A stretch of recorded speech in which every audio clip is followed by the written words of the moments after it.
रामराम मित्रांनो, स्वागत आहे आपला सगळ्यांचा एका नवीन व्हिडिओमध्ये. तर मित्रांनो, आज आम्ही आमच्या अकोला तालुक्यातील पिंपळाची वाडी या ठिकाणी आहेत. आता पिंपळाची वाडी ही शेंडी भांडारदारा तिथे आहे जवळच. आणि आज आपण जो आलो आहे तर एकदम सुधारित शेतकरी बटाट्याच्या एका प्लॉटमध्ये आलो इथं. तर हा प्लॉट साधारणतः मला वाटतं 1 एकरमध्ये असणार. पण तरी आपण जे बागायतदार जे शेतकरी आहेत ना त्यांच्याशी आपण सगळं बोलून घेणार आहेत. आणि हा प्लॉट आहे ना ते साधारणतः कोणी व्यापारी जर भेटला ना त्याला देण्याचा प्रयत्न ते करणार आहेत. परंतु आता इथं खर्च किती काय कसा सगळ्या गोष्टी आपल्याला आज ऐकायला भेटणार आहेत. तर चला, प्रत्यक्ष ते शेतकरी आहेत कोण त्यांना आपण आता भेटणार आहेत. तर आता समोर शेतकरी दिसतात, 2-3 शेतकरी आहेत ती. आणि हे बाबा आहेत समोर, आमचे बांगरे बाबा, ज्यांचा की अकोला तालुक्यामध्ये भरपूर असं नाव आहे आणि ते आमच्या गुरुसमान वडिलांसमान येते. तर आता हे शेतकरी येते. तर राम राम. नमस्कार, रामकृष्ण हरी. तर आपला परिचय कृपया आपल्या मित्रपरिवाराला द्यावा. मी एकनाथ हरिभक्ती पारायण एकनाथ नामदेव भांगरे, मुक्काम पोस्ट पिंपळाची वाडी, तालुका अकोले, जिल्हा अहिल्यानगर. आणि तुमचा परिसर पण एकदम भारी आहे बरं का. कारण आपल्या या परिसरामध्ये अनेक देशातून अनेक आपल्या राज्यातून पूर्ण भारतातून लोक पर्यटन स्थळी येतात तिथं भंडारदरा डॅम पाहायसाठी नाही का. तर तुमची शेती पण एकदम निसर्गरम्य वातावरणामध्ये आहे. तर हा प्लॉट तुमचा आहे का? हा प्लॉट आमचाच आहे. एकंदरीत साधारण 1 एकरचा प्लॉट आहे. आणि अजून बाहेर म्हणजे असं 1.5 एकर सगळे बटाट्याची लागवड केलेली आहे. तर आता आपले हरिभक्त पारायण बांगरे महाराजांनी त्यांचा परिचय दिला आणि दुसरे पण शेतकरी तर 2 जण. तुमचा परिचय काय? काशीनाथ मुंडे. तुमचं पण बटाटे आहेत का? नाही, मिळालं नाही बटाटा. पण मग आता तुम्ही पण ते बाबा, तुमचं नाव काय बाबा? दिनकर चंदर खाडे. तुमचे किती बटाटे आहेत? आमचे 1 एकर आहे. 1 एकर आहेत ना. आता हा सगळा जो बटाटा आहे आता इकडं आता ह्या बाया ते सऱ्या पुढच्यात का? हा, सेरापुरी. आणि तुमच्याकडं साधारण म्हणजे असा रोज काय आहे मजूरदाराला? 300 रुपये. 300 रुपये. हा जेवण बिवण त्यांचं. हा आणि किती वाजता कामाला? साधारणतः 10:30-11 वाजता येतात. 10:30-11 वाजता येतात. आणि हा बटाटा जो आहे बियाणा, हा. तर हा म्हणजे कुठून बियाणा आणलाय तुम्ही साधारण? बेनं ते मंचरवरून आणलं. मंचरवरून. हा, कारण मंचरचं बेनं चांगलं राहतंय. तो त्याने लावल्यानंतर आपल्याला त्याची उतारा चांगला मिळतो. असं ना. हा. आणि मग समजा याचं नाव माहिती आहे का बियाणाचं? हाय आहे. काय नाव आहे त्याचं? कुकराज. कुकराज. आणि आता ते पहिले काही वेफरचे बटाटे राहतात, तसे बटाटे ते गोड आहेत का दुसरे असे कालवणाचे ते? हे पुकराज आहेत. म्हणजे तसा आम्हाला नाही सांगता येणार का हा एफरसाठी चालवतो कालवानासाठी चालवतो. आमचा दुसरंच वर्ष म्हणजे करेल येते. आता हे बटाटे ते समजा आता हे तुम्ही कधी लावलेत, किती दिवस झाले लावून? ते जानेवारीला लागवड केली त्याची 10 तारखेला अशी. हां. पहिली यांची खाडेबाबांची पहिली लागवड केली 10 तारखेला. त्याच्यानंतर आम्ही ही 10 दिवसानं केली 10 लागवड. बेनं एकत्रितच आणलं. हो. आणि त्यांच्यामुळेच आणलं. त्यांची मागच्या वर्षी त्यांनी जी लागवड केली होती त्यात भरपूर अशी किफायतशीर त्यांना उत्पन्न निघालं होतं. त्यांचं एकरी 85-90 गोणी 90 क्विंटलपर्यंत बटाटा निघाला होता. आणि पाहिजे असा निघाला होता. पाहिजे त्या धर्तीचा होता. म्हणजे त्याला एकदम चांगल्या 1 नंबरच्या व्यापाऱ्याकडे सुद्धा त्या बटाट्याला मागणी होती. 2-3 नंबरच्या प्रकारचा सुद्धा छाटून तो असा माल घडला होता. आणि तो इतकं चांगलं उत्पन्न निघाल्यामुळं खाडेबाबांच्या याच्यामुळं आम्ही यावर्षी या उत्पन्नामध्ये उतरावं. किमान आपल्याला त्याची किफावत काय चालना मिळते.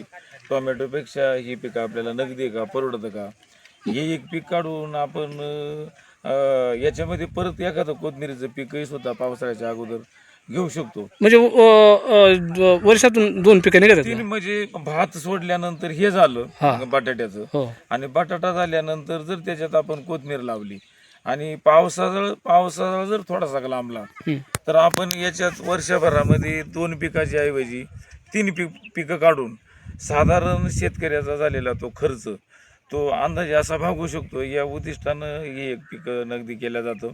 आणि त्या शेतीची मशागत अशी उत्तम घडल्या जाते. म्हणजे तुम्ही पहिल्यांदाच केलं का बटाटा? हे दुसऱ्यांदा केलंय आम्ही. आणि दुसऱ्यांदा पहिल्या वर्षी जरा चांगल्या प्रकारे आम्हाला त्याचं उत्पादन मिळालं खाडेबाबांच्या 1 एकरमध्ये. आणि त्यांच्या 1 एकरमध्ये चांगलं उत्पादन मिळाल्यानंतर मग आम्ही म्हणला दुसऱ्या वर्षी आपण हा प्रयोग करून पाहू. याच्यानंतर आम्ही हे काढल्यानंतर कोथिंबीरीचं असं पीक काढणार आहे.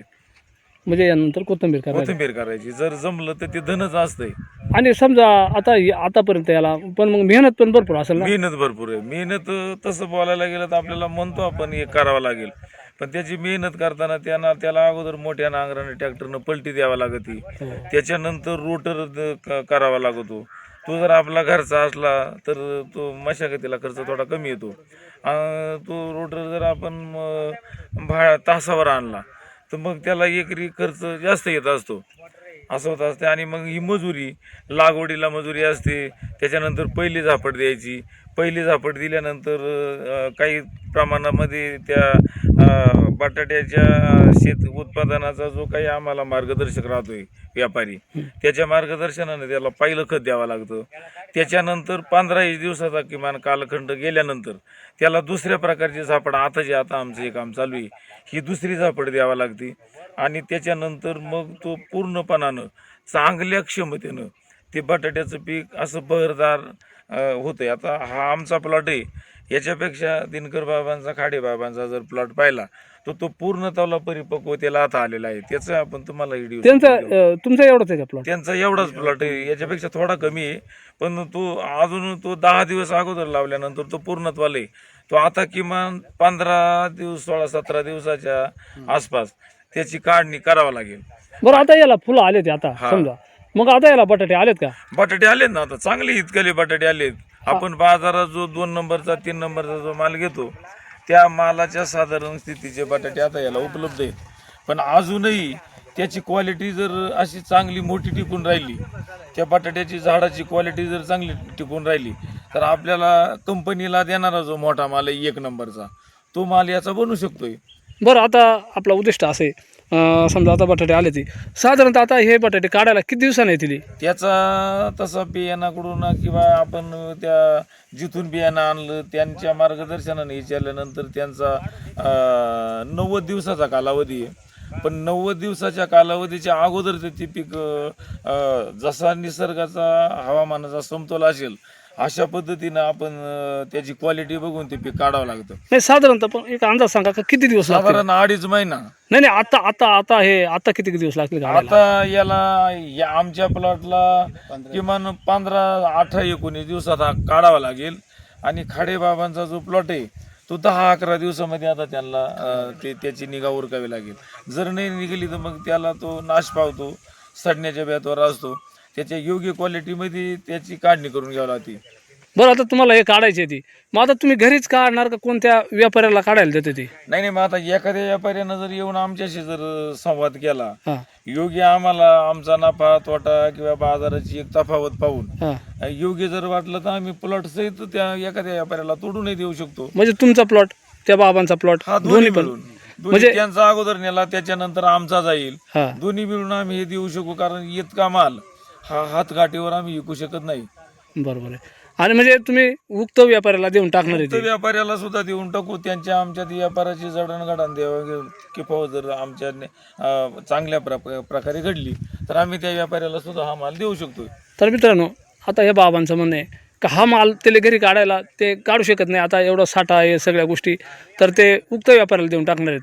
कोणीही व्यापारी असेल तर कोणाला घ्यायचे असले उक्ते तर समोर कोपऱ्यात त्या बाबांचा पण नंबर दिसतोय, नक्की त्यांच्याशी कॉन्टॅक्ट करा.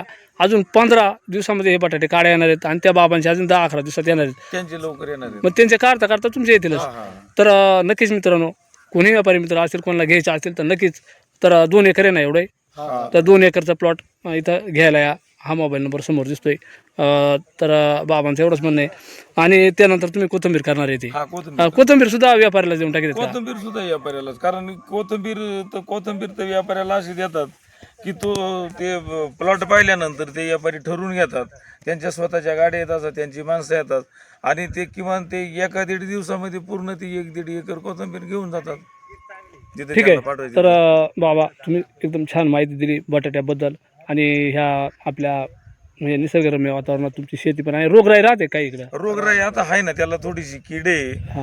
आपण उन्हाळी जास्त वातावरणात जर बटाट्याची लागवड केली थंडी सोडून तर मग थोडासा त्याचा रोगाचा प्रादुर्भाव कमी असतो. पण उष्णतेमध्ये किडीचं प्रमाण हे जास्त राहतंय. हो बरोबर आहे. किडीच्या प्रमाणानं किमान प्रत्येक दिवस एका सरीमध्ये म्हणली तरी 1, 2, 3 झाडाच्या फांद्या ती लोटल्याशिवाय राहत नाही. आणि तिची वंशावळी इतकी वाढते की ती फार तिची गिनती सांगता येत नाही, इतकी मोठी राहते. तर मित्रांनो, आज आपण पिंपळाची वाडी या ठिकाणी आलो आणि हे आमचे जे बाबा येते ते बाबा येते यांच्या या सुधारित बटाट्याच्या शेतीमध्ये आपण आलो आणि त्यांनी हे बटाटे आहेत ना म्हणजे आता किती खर्च आला, त्यांनी कुठून बियाणं आणला, या सगळ्या गोष्टी त्यांनी आपल्याला सांगितल्या. आणि आतापर्यंत मजुरीना त्याच्याकडं सध्या त्यांच्याकडं जे आहे ते बाय येते सरी फोडायला आणि 15 दिवसात त्यांचं बटाटे निघणार येते आणि यांच्या 11 दिवसात कोणाला जर घ्यायचे असतील तर समोर त्यांचा नंबर तर आपण स्क्रीनवर दिलायच. तर असो बाबा, तुम्ही खूप छान माहिती दिली बरं का. हे गावाकडे राहून सुद्धा आता आपले गावाकडे शेतकरीसुद्धा एक सुधारित शेती करतात ती.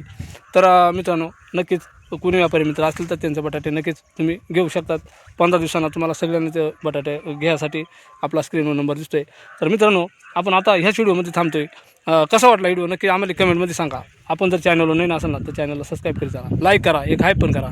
पुन्हा एकदा जय हिंद, जय महाराष्ट्र, रामकृष्ण हरी. रामकृष्ण हरी, रामकृष्ण.